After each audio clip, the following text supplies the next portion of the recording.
Okay, young scholars, welcome back. I apologize for the darkness. I'm trying to have a good camera view. Here we are, reviewing week two, uh, Fahrenheit, part one. I hope that you are enjoying your reading.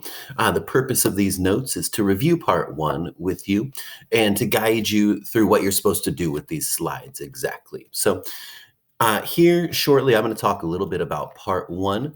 And as you go through these slides, you should be adding notes to each slide. And then ultimately, when you are done, you will submit these slides to Google Classroom. So let's get it going. Fahrenheit 451, part one, is called The Hearth and the Salamander. Very important title. You should be thinking, why the hearth? What is the hearth? A hearth is the fireplace, or the part above the fireplace in a home, and the salamander, the symbol of the firemen in the novel Fahrenheit 451.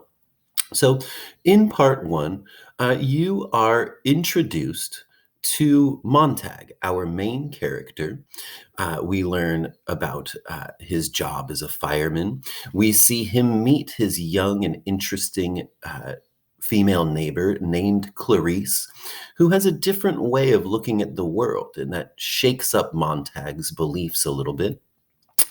We see him interact with his wife, Mildred, and we learn about Montag's deep secret that he has been keeping since even before the novel started.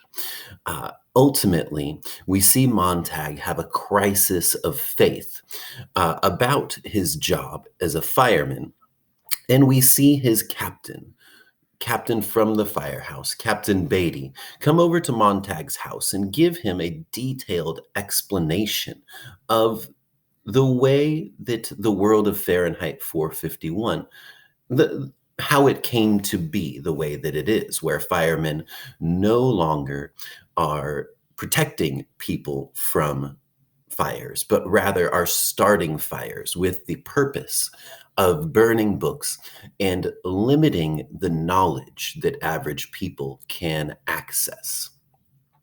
So, as you go through these slides, take some notes about Clarice, her first meeting with Montag, why she's considered antisocial, some of her and her family's beliefs. Take notes about Fahrenheit 451, the laws, the way of life, advertising, what is school like for Clarice and her peers, what kinds of technology are present in this world, what it means to be antisocial versus social, and a very little special detail that you may have noticed if you're a careful reader. But what's going on in the society? What is constantly in the background of part one? Hint. It is something that is repeatedly flying or going on overhead that distracts the characters from time to time. That will be a key detail as this novel goes on. Take some notes about Mildred. Mildred's kind of our typical citizen in this future society. She is uh, watches her parlor walls constantly and fills her life with kind of mindless entertainment, driving fast, watching shows that very closely resemble reality TV, constantly having her seashell earpiece in to distract her from some of the realities of life.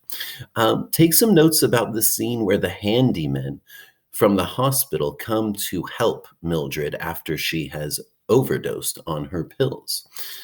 Uh, the mechanical hound.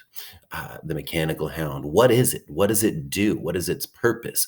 What happens, or what do we see with the mechanical hound and Montag? Um, uh, Semi spoiler, no, not a spoiler alert. The mechanical hound will make a meaningful comeback or impact on this story. And then uh, take some notes on Captain Beatty, Montag, and what happens when they go on an actual fire call to a woman's house where she rather than give up her books, chooses to burn herself with those books.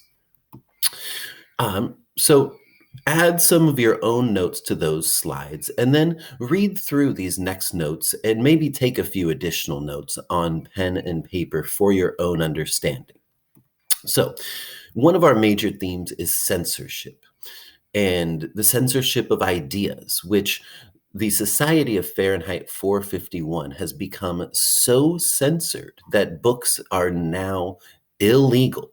And one of the largest crimes or most serious crimes that a person can commit in this society is the ownership and reading of books. So, how did we get from small censorship to a society with no access to books or the information that they hold?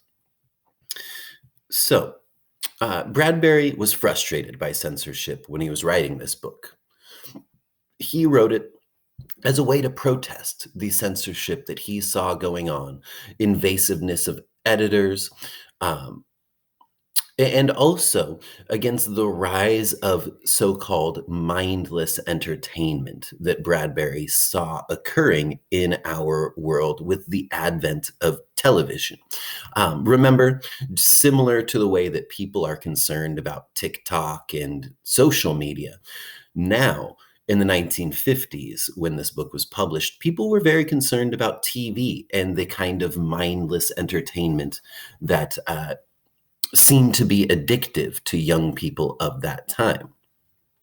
So in this scene, when Montag is having doubts, Beatty comes over to explain to him the way that the world has become uh, in Fahrenheit 451, why it is firemen's job to burn books rather than to protect people from fires. And he explains that if people have access to all these different ideas that are contained in books, that ultimately he believes that it can lead to sadness. It would lead people to deep thought. It would lead them to feeling inadequate reading the advanced ideas of others. That those ideas in books will argue and conflict with each other, leading people to feel less than they are, leading people to feel not equal to their peers, and ultimately leading them to sadness. And so, therefore, rather than feeling this sadness that people potentially could feel from reading books and not understanding these ideas or learning that their life isn't as amazing as they think it is, instead of feeling all these things, people fill their lives with mindless entertainment, constant stimulation, TV parlor walls, driving fast, literally entertainment where they can go to a place and just smash up old cars. So instead of deep thought, people constant stimulation. And I see some similarities between Bradbury's fears in our world today. Do many people in our world often choose mindless entertainment over meaningful reading or meaningful hobbies? And I think that we can answer that question. Yeah, a lot of people do. So in the book, therefore, because of this constant stimulation, people aren't getting to know themselves, and people like Mildred are carrying around this suppressed pain, this deep sadness that they can't express, they can't get in touch with and therefore cannot deal with. So that's kind of one of the reasons that the firemen are burning books, is to prevent people from feeling this sadness or inadequacy. Another reason is because, or that Beatty argues, is because of special interest groups or minority groups and their protests to information. As we know, in our world today, if there is an idea out there, there is also a group that protests against that idea. Even look at right now, we have hey, a safety stay at home for safety order that we pretty much all agree, even if we don't like it, we agree it's necessary. And yet we have these extreme minority groups that are essentially protesting against their own safety in the society. So, whatever idea there is, someone will protest that idea. And Beatty said that with the growth of population, almost everybody fit into a minority group of some sort, and therefore was going to protest against more mainstream ideas. And so, between people protesting, shortening attention spans, people no longer had a need for books, and books and the ideas that they contain were condensed further and further. First, you had these books with big, well thought out ideas. People didn't have time to read them, so then we had encyclopedias. Then encyclopedias were too long. Then we had Cliff's Notes. Then Cliff's Notes were too long. And then these classic novels were ultimately reduced to a headline and a short blurb. And you can go out and buy books like this in stores right now. Books of all the classics in one page each. And the thing is that yeah, could you read that one-page blurb about the classic and understand, generally speaking, what that book was about? Yes, but you're not gonna get the same quality of information. And so in Fahrenheit 451, because of protests, small attention span, books and ideas are condensed further and further until ultimately there was no purpose for those books anymore, and they were eliminated in favor of more superficial, more stimulating, sensory stimulating, but media that just didn't have the depth of ideas. Remember, and Bradbury says, the firemen are rarely necessary. The public itself stopped reading of its own accord. And I'll ask you this question. Do you see that going on in our world today? Do young people or people my age, do we often choose books that challenge us and challenge our beliefs and our ideas? Or do we often opt in favor of mindless entertainment, Netflix binges, social media, that kind of thing to occupy our thoughts rather than something challenging or worthwhile? And I think maybe perhaps too often that idea is yes, or the answer is yes.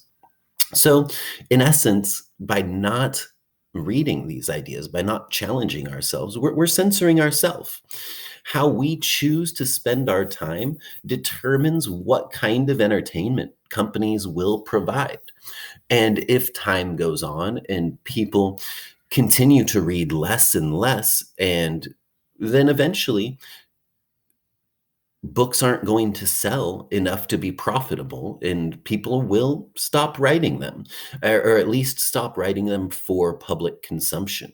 And we'll lose the valuable information, the depth and quality of information of those novels and of those nonfiction books. And we'll get more Kardashians, guys. So let's not do that. So, censorship does play a role in our lives today, although not as much as in the 1950s or 60s.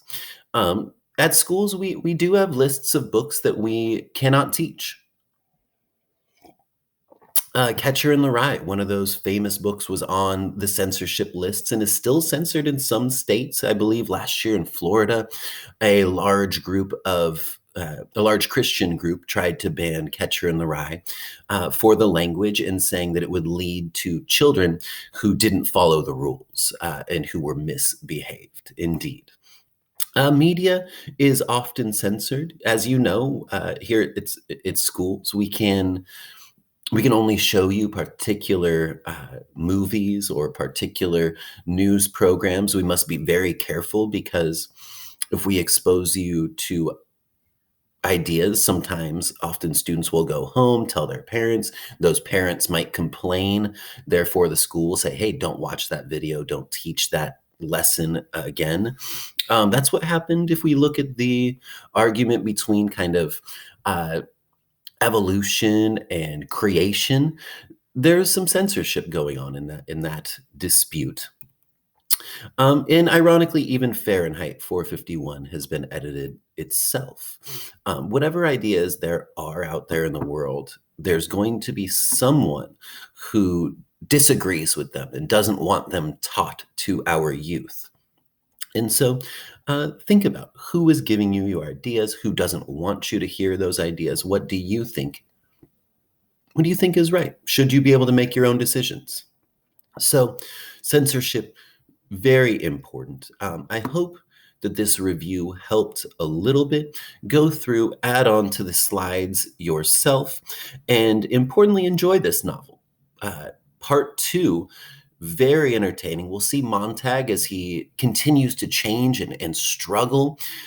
He's never read before, and he has these books that all of a sudden he's found valuable and interesting. But if you don't read, how do you access that information? So he will seek out a mentor.